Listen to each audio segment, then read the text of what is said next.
was always telling me, if you ever get tired, just stop. But it's distance running, you're always tired. So I try not to push myself too hard to the point where I think I'm damaging myself. I always try to do what I feel like I'm capable of, but at the same time, just venturing past that threshold and gradually working my way up. So take it easy at the same time.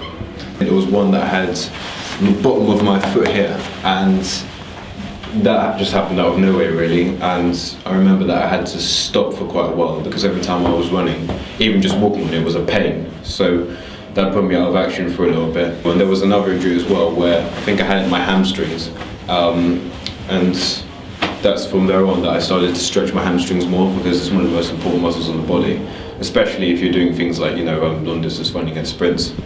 Well, I talked to my coach about it first, and he said to go, talk to your doctor about it, and I went over there and they said, try to go swimming and cycling instead of running all the time. So, I did that for a while just to keep myself in shape, just didn't laze around doing nothing. So, but I didn't try to stress it too much to the point where I thought I couldn't do it anymore. That's why I always have to be mindful about what I'm doing, and especially with warm-ups. I'm doing a lot more of those, especially in the runs outside of track as well, because when you stretch your muscles you reduce the risk of injury. So there's obviously it's very important to do that, and I make sure that I always do it and not to have it happen again really.